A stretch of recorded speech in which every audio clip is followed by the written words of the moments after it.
Baik, Assalamualaikum warahmatullahi wabarakatuh.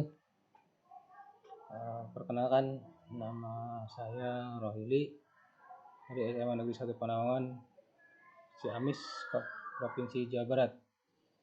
Pada kesempatan ini akan menguraikan tentang rangkaian arus bolak-balik atau arus AC. Lebih spesifiknya lagi adalah rangkaian arus bolak-balik pada induktor, ya, pada induktor. Sebuah induktor mempunyai hambatan yang disebut dengan reaktansi induktif saat dihubungkan dengan sumber tegangan bolak-balik. Ya, lagi induktor itu akan berfungsi sebagai hambatan hanya jika ketika disambungkan dengan sumber tegangan bolak-balik. Ya, ini rangkaiannya seperti ini.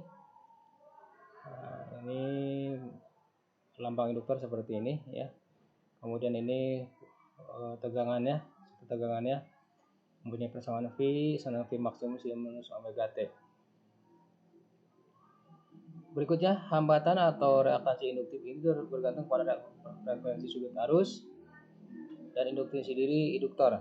Ya, sekali lagi, hambatan atau reaktansi induktif dari induktor ini bergantung pada frekuensi sudut arus dan induktansi dari induktor diri dari induktor. Secara singkat dapat dirumuskan sebagai berikut. Ya, XL ini adalah reaktansi induktif atau hambatan induktif dari induktor, di mana nanti hambatan induktif ini adalah satuannya ohm. Ini sama dengan omega kali L, di mana omega ini adalah kecepatan sudut dari fungsi kecepatan sudut dari tegangan masukan, tegangan yang dipasang dalam satuan rad per sekon, dan L adalah induktansi induktor dalam satuan Henry, ya.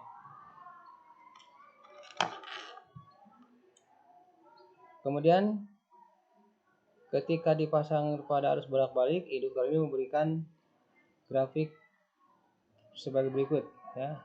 Kalau digabungkan ini grafik tegangan dan arus pada induktor, ya. Nah, di sini yang warna kuning adalah grafik arus, yang warna biru adalah grafik tegangan, ya. Ini arus maksimum dan ini tegangan maksimum, ya. Tegangan pada induktor adalah 0, tegangan induktor adalah 0, ya. Ini 0 saat arus induktornya maksimum. Nah, arus induktor nanti walaupun ini di bawah, ini kondisinya maksimum, ya. Sekali lagi, tegangan pada induktor adalah 0 ini saat arus induktornya maksimum. Nah, arus induktor ini maksimum di sini, ya. Begitu juga sebaliknya, ya. Sebaliknya itu pada saat ini tegangan pada induktor itu maksimum, maka arus pada induktor ini sedang minimum, ya. Tegangan pada induktor mencapai nilai maksimum lebih cepat. Tegangan pada induktor mencapai maksimum lebih cepat seperempat periode dari saat arus mencapai maksimumnya, ya. Nah, lihat ini tegangan maksimum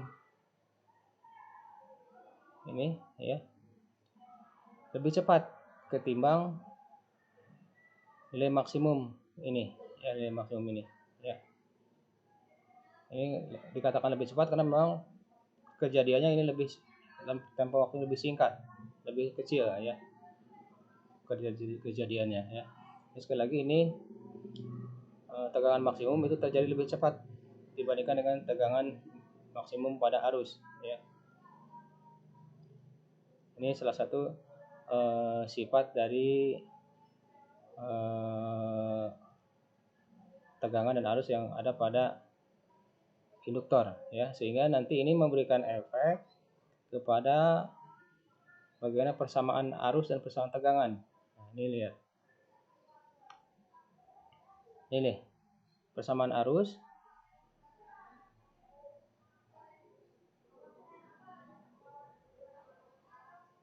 lihat di sini persamaan arus ini min, ya. Ini menandakan bahwa arus pada induktor itu tertinggal setengah periode, ya, tertinggal dibandingkan dengan tegangan pada induktor. ya, tegangan pada induktor. Jadi kalau ini fungsi tegangannya, maka fungsi arusnya itu berkurang setengah V, atau dikatakan ini arus tertinggal daripada tegangan, atau boleh dikatakan tegangan listrik pada induktor itu mendahului arus sejauh setengah gelombang. Sekali lagi ini arus tertinggal daripada tegangan, ya. Arus tertinggal daripada tegangan. Nah, ini contoh soalnya ya. Sebuah induktor L mempunyai induktansi 0,1 Henry.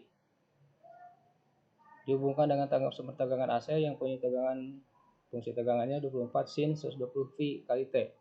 Hitunglah reaktansi induktifnya, kemudian kuat arus maksimum yang mulai pada induktor. Ya. Jadi soal kita bisa melihat beberapa hal atau beberapa variabel. Yang pertama variabel induktansinya itu 0,1 Henry. Kemudian fungsi persamaannya itu 24 sin 12 V T.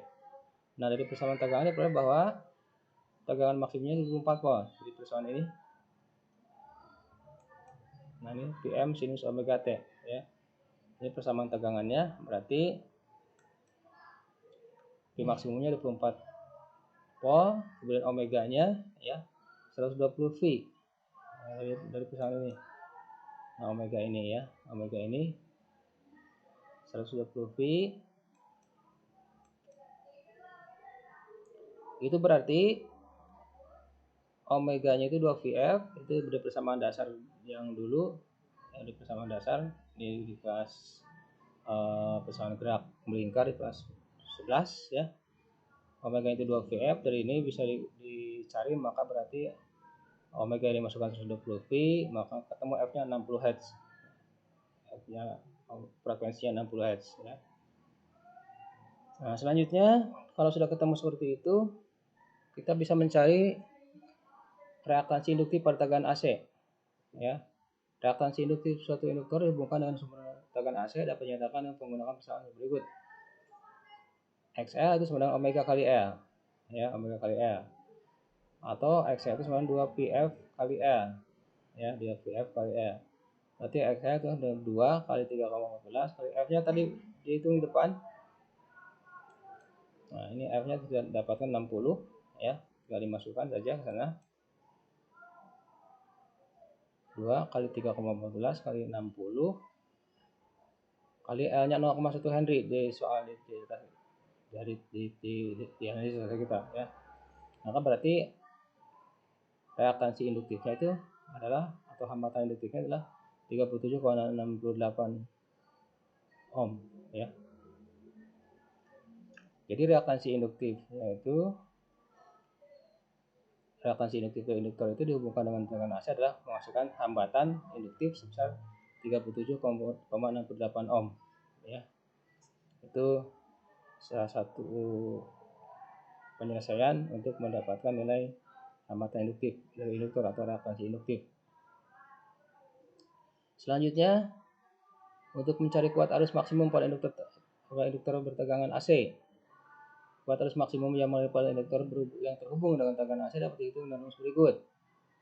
Ya, ini biasa, rumus ini identik dengan rumus Ohm dan hukum Ohm bahwa I dan hukum Ohm mengatakan arus itu sama tegangan bagi hambatan. Dalam induktor pun sama ini, arus maksimum sama dengan tegangan maksimum bagi dengan hambatan induktornya ya. Tadi dikatakan tegangan maksimumnya 24 volt dibagi dengan hambatan induktifnya 3,768 ohm, maka didapatkan arus maksimumnya itu 0,637 ampere. Nah, jadi didapatkanlah kuat arus maksimum pada induktor bertegangan AC itu sebesar 0,637 ampere. Nah, demikian pembahasan mengenai rangkaian induktor pada arus bolak-balik. Terima kasih. Assalamualaikum warahmatullahi wabarakatuh.